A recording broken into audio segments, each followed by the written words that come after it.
성경을 한자를 푸는 떼구의 오집사입니다. 오늘은 부유할 부자에 대해서 말씀드리겠습니다. 우리가 부자 이럴 때 부자죠.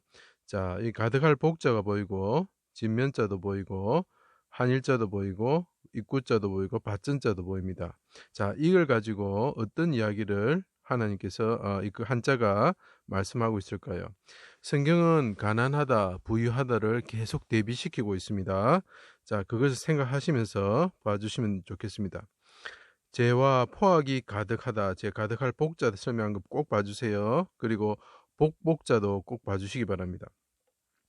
부유한 예루살렘에 오셨다. 그래서 보면 호세아서에 보면 에브라임을 부자다 이렇게 자기들이 생각하는 거죠. 그래서 지금 보면 이스라엘 사람들이 부자가 많습니다.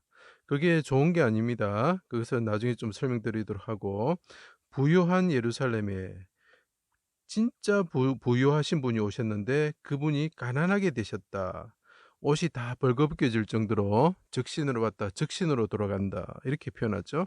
그래서 욥이 가난하게 되는 겁니다. 그건 메시아가 부자였는데 가난하게 된다는 것을 보여주고 있는 것입니다.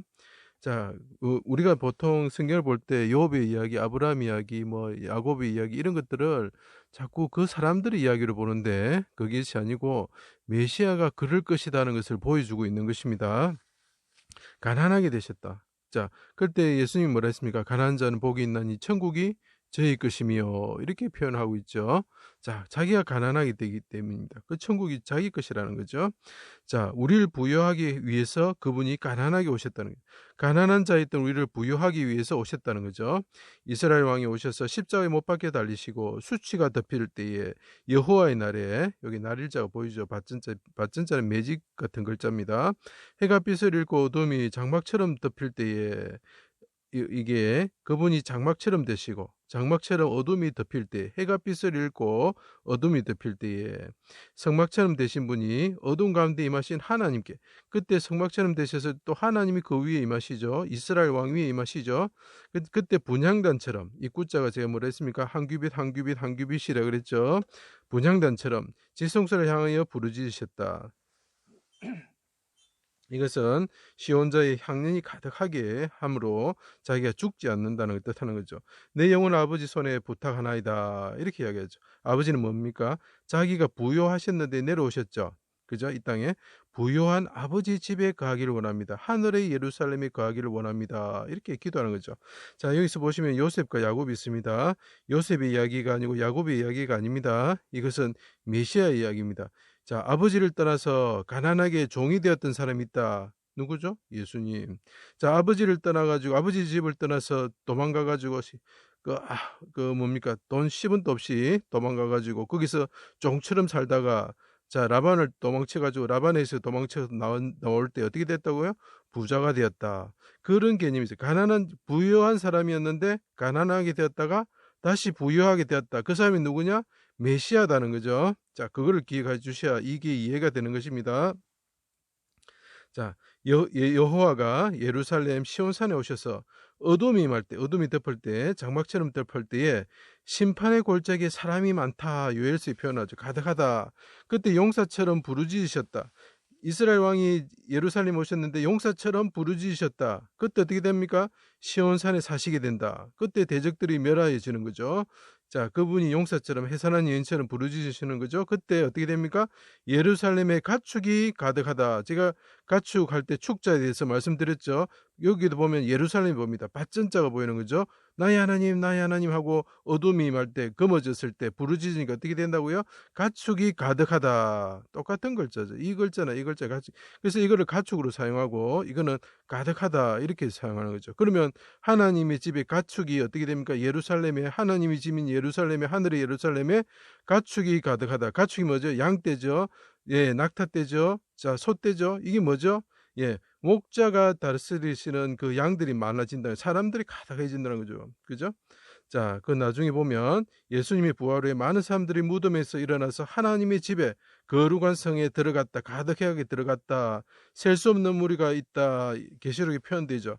이걸 목자가 양이 많아졌다는 거죠. 자, 어떻게 됩니까? 야곱이 그 라반을 떠나서 올 때 양이 많아졌죠.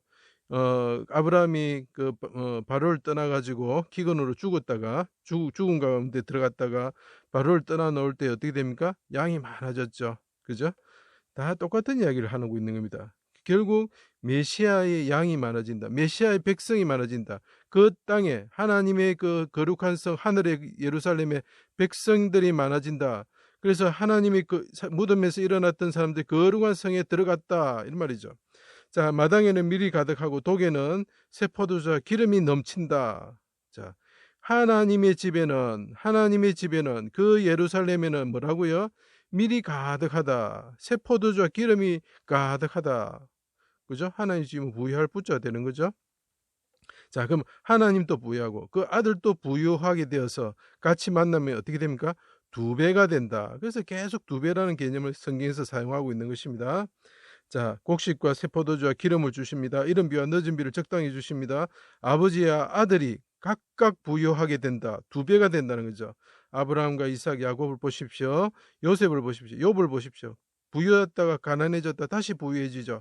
예수 그리스도를 나타낸 것입니다. 다윗이 얼마나 고생을 받고 아버지 품을 떠나가지고 사울을 피해서 도망다닙니까? 예, 나중에 부유해지죠. 그리고 성전을 짓는 자, 하나님의 아들이 어떻게 된다고요? 부유해진다. 솔로몬이죠. 다 이거는 메시아를 나타내는 그 예화일 뿐입니다. 자, 이거 제가 아까 말씀드렸고, 그래서 부유하다, 부자, 성하다, 풍성하다 이렇게 표현을 하는 거죠. 자, 또 재밌는 게 있습니다. 나의 하나님 나는 어찌하여 나를 버리셨나이까 멀리하지 마시고 도우소서. 내가 무덤에 내려가는 자와 같습니다. 제 받전자 설명한 거 꼭 기억해 주세요. 그분이 오셔가지고 내가 무덤에 십자가에 달리신 분이 말합니다. 무덤에 내려가는 자와 같습니다. 그 무덤이 어디가 있죠? 예루살렘 곁에 있는 거죠. 그리고 예루살렘 밭전, 그죠? 무덤 곁에는 꼭 뭐가 있다고요? 예, 밭이 있다 이렇게 표현하죠, 그죠? 자, 내려가는 자와 같습니다. 예루살렘 곁, 자, 예루살렘 곁 부자 아리마대 요셉의 새 무덤에 해석하는 겁니다. 내려가는 자 같습니다. 어려서 죽는 거죠. 그리고 죽으셔서 어린아이와 같이 오르시고 세차다 힘들다는 거죠. 그가 죽은 후에 부자와 함께 있도다 이렇게 이사야 53장에 말하고 있죠. 자, 여기서 부자가 보이죠. 그분이 부르짖으시고 무덤에 내려가는데 내가 무덤에 내려가는 자와 같습니다. 밭전자는 무덤과 같이 사용된다 그랬어요. 자, 그때 그분이 무덤이 누구의 무덤이죠? 부자의 무덤이라는 거죠. 자, 그래서 이게 부자란 말이 또 포함이 되는 거예요. 자, 이걸 조금 요약을 해 쉽게 말씀드릴게요. 아버지를 떠난 자가 있는데 기근과 같은 죽음에 이르렀다. 기근 때문에 다 내려가죠. 아브라함도 내려가고 그렇게 됩니다. 또 야곱은 형 에서 때문에 죽게 돼가지고 도망가죠. 아버지를 떠났죠. 그죠? 죽음을 상징한 여러 어려움과 가난을 겪고 그 다음에 아버지처럼 부유하게 된다. 자기 백성들이 많아진다. 양떼가 많아진다는 거죠. 부유하게 된다는 거죠. 그래서 이거는 죽음과 고난 후에 부유한 자가 되는 예수님을 보는 거죠. 언제?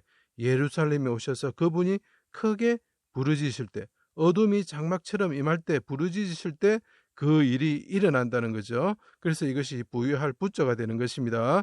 제 강의를 들어주셔서 감사합니다.